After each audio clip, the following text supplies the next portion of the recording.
बिस्मिल्लाहिर्रहमानिर्रहीम। अस्सलामुअलैकुम। उम्मीद करता हूँ आप सब खैरियत से होंगे। महकमा बैतुल माल सोशल वेलफेयर में नौकरियाँ आ चुकी हैं।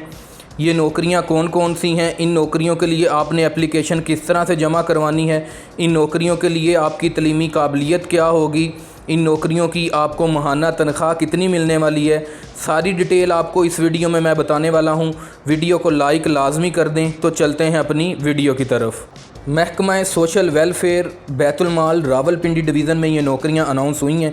इन नौकरियों पर एप्लीकेशन जमा करवाने की लास्ट डेट 5 अगस्त 2025 तक आप अपनी एप्लीकेशन जो है वो जमा करवा सकते हैं। ये नौकरियां जो हैं वो कॉन्ट्रैक्ट बेस जो हैं वो नौकरियां हैं। कॉन्ट्रैक्ट पर आपको जो है वो भर्ती किया जाएगा। अगर आपकी कारकर्दगी ठीक रही तो आपको जो है वो इस नौकरी के लिए एक्सटेंशन भी मिल सकती है। इसमें 5 तरह की जो है वो नौकरियां अनाउंस हुई हैं। सबसे पहले जूनियर क्लर्क, इसका बुनियादी स्केल 1 है और इसमें 3 खाली सीटें जो हैं वो अनाउंस हुई हैं। इस नौकरी के लिए आपकी तलीमी काबिलियत जो है वो हुकूमत से मंजूर शुदा बोर्ड से आपने इंटरमीडिएट अगर किया हुआ है और आपकी टाइपिंग स्पीड कम से कम 25 अल्फाज फ़ी मिनट हैं तो आप इस नौकरी पर अप्लाई कर सकते हैं। इस नौकरी के लिए उम्र की हद जो है वो 18 से 25 साल तक के लोग इस नौकरी पर अप्लाई कर सकते हैं। दूसरे नंबर पर सुपरवाइज़र सोशल वेलफेयर, इस नौकरी का बुनियादी स्केल 11 है। इसमें 4 खाली सीटें जो हैं वो अनाउंस हुई हैं। इस नौकरी के लिए तलीमी काबिलियत मंजूर शुदा बोर्ड से इंटरमीडिएट की अगर आपने डिग्री हासिल की हुई है और आपको मुतलका फ़ील्ड में डिप्लोमा भी है आपके पास, तो फिर आप जो है वो इस नौकरी पर अप्लाई कर सकते हैं। जिन लोगों के पास डिप्लोमा होगा उनको तरजीह भी दी जाएगी। इस नौकरी के लिए उम्र की हद 18 से 25 साल तक लोग इस पर अप्लाई कर सकते हैं। तीसरे नंबर पर ड्राइवर की नौकरी अनाउंस हुई है। इसका बुनियादी स्केल 5 है। इसमें 1 खाली सीट जो है वो अनाउंस हुई है।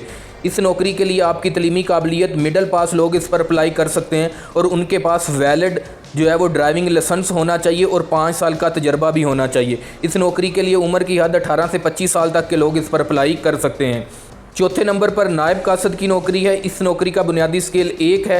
इसमें 3 खाली सीटें जो हैं वो अनाउंस हुई हैं। इस नौकरी के लिए आपकी तलीमी काबिलियत ख्वानदा, अच्छी जिस्मानी और ज़हनी सेहत के लोग जो हैं वो अप्लाई कर सकते हैं। अब ख्वानदा से मुराद मैट्रिक, मिडल और प्राइमरी पास लोग इस पर अप्लाई कर सकते हैं।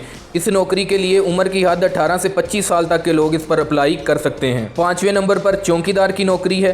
इस नौकरी का बुनियादी स्केल 1 है। इसमें 2 खाली सीटें जो हैं वो अनाउंस हुई हैं। इस नौकरी के लिए तलीमी काबिलियत उम्मीदवार ख्वानदा हो, अच्छी जिस्मानी व ज़हनी सेहत का हामिल हो। आर्मी से रिटायर लोगों को जो है वो तरजीह दी जाएगी चौकीदार की नौकरी के लिए।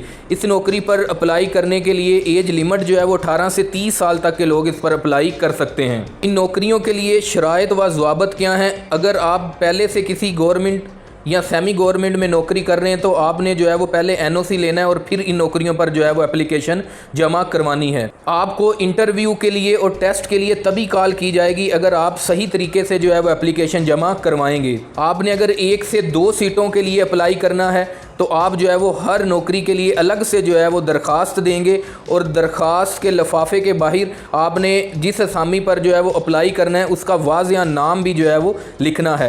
अब इन नौकरियों पर आपने एप्लीकेशन किस तरह से जमा करवानी है उसकी तरफ जो है वो चलते हैं। इन नौकरियों के लिए आपने जो एप्लीकेशन जमा करवानी है, आपने अपनी एप्लीकेशन जो है वो हाथ से लिख लेनी है या इस तरह से आप एप्लीकेशन को कंप्यूटराइज भी जो है वो लिख सकते हैं। अब जिस नौकरी के लिए आपने एप्लीकेशन जमा करवानी है उसका उन्वान यहाँ पर असामी का नाम आ जाएगा। उसके बाद आपने सारी डिटेल अपनी जो है वो यहाँ पर लिखने के बाद लास्ट पर जो है वो आपने अपना नाम, शनाख्ती कार्ड नंबर और मोबाइल नंबर और इस दरख्वास्त पर आपने अपने दस्तखत जो है वो लाजमी कर लेने हैं। अब इस दरख्वास्त के साथ आपके डॉक्यूमेंट कौन कौन से अटैच करने हैं उसकी तरफ चलते हैं। दरख्वास्त के साथ आपने अपनी सारी तलीमी सनद, सर्टिफिकेट और तजर्बा के सर्टिफिकेट, शनाख्ती कार्ड, 2 अदद पासपोर्ट साइज़ तस्वीरें लगाकर उसको जो है वो इस पते पर जो है वो आपने डाक करवाना है या फिर आप खुद जाकर भी ऑफिस में जमा करवा सकते हैं। उम्मीद है कि वीडियो आपको इन्फॉर्मेटिव लगी होगी। इस तरह की वीडियो के लिए चैनल को सब्सक्राइब कर दें। मिलते हैं अगली वीडियो में, तब तक के लिए अल्लाह हाफिज़। पाकिस्तान जिंदाबाद।